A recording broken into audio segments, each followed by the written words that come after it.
Okay, this is a assembly video on a 3D printed sword I made as a commission.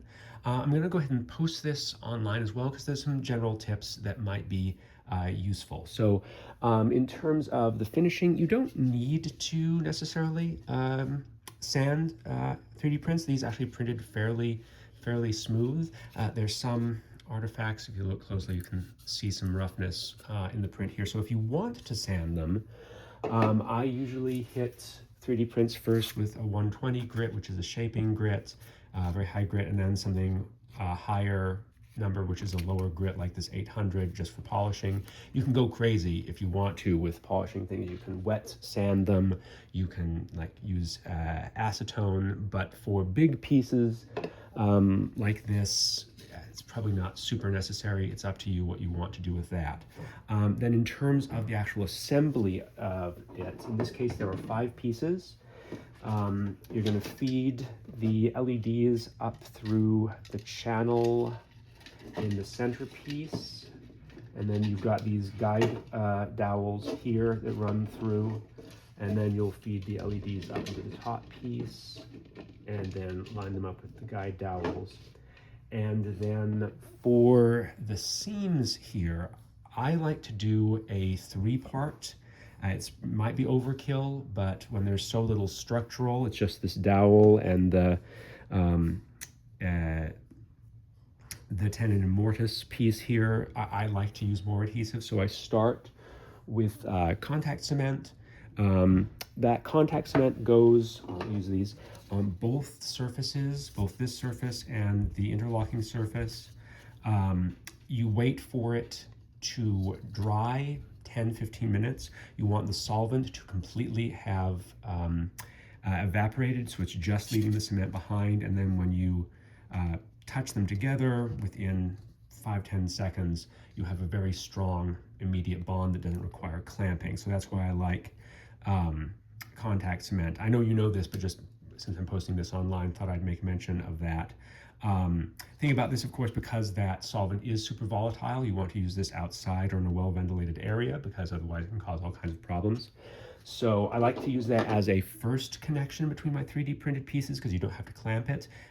But because it's slightly flexible, which is a good thing typically, I then tend to reinforce it with CA glue or super glue. I use Starbond, and I use the thin type. This is a very old bottle, which I can then just drip into that seam on each side. It'll dry in 30 seconds and give you a much less flexible, much harder sort of bond. You want to do that from both sides of every seam. It will get everywhere, so just be careful with that. And then finally, for the finish, I use Quick Seal. This is a Kamui cosplay trick. Just get a little bit of it on your finger, then rub it into the seam, take a drop of water, rub that into the seam, and it will dry and it will give you a solid sort of fill on that. You can do 2 layers of that if you're going for something that's like really super smooth. But that's how I join together the pieces and how I fill the seams. Use whatever method you like, but that's how I typically address those. So you'll assemble them, you will affix them with whatever adhesive you want. So that's the blade section. And then you've got you'll do the same thing here with the grip section. And then the electrics are wired up. This is just a basic 5-volt LED strip from Amazon, super cheap. I cut off the USB and connected it to 3AA. This is really simple to do, so you want to make sure it's a 5-volt if you're doing this, and you're actually doing your own electrics. You don't want a 12-volt because that'll take like 8 batteries, but a 5-volt runs just fine on 3 battery clips like this. Awfully pretty. And then these will go inside. This is going to be the grip of the sword. It's just 1-inch PVC. And so the batteries will just slip inside there. It's not snug, but it's a fairly exact fit, so you don't want to, just want to be a little bit delicate about it. And this will go in there. And then what I've done for the actual grip here where it connects, this is 1 millimeter. I just have a dowel to push these in all the way. That's easier.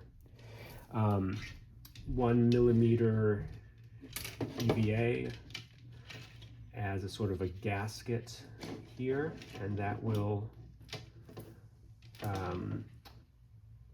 grip the PVC pretty well, so you can easily slide this apart to change your batteries later on, and then that then attaches there. So that doesn't need adhesive.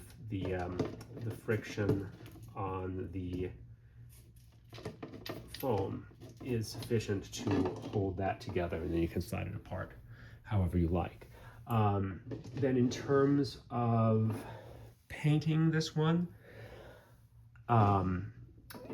typically with an LED piece like this, I would use a primer to block where the light comes out, but because we just want the light here at the edge, I think all you need to do for painting this is put painter's tape around this outer edge, and then you can just use a rattle can. You can use gloss black spray paint for everything else, and then hit the rivets with some gold acrylic. And same thing on the grip here. The actual handle had the heft actually has some interesting pattern in that image that you sent me, so you might want to paint that or however you want to, but I think that's pretty straightforward.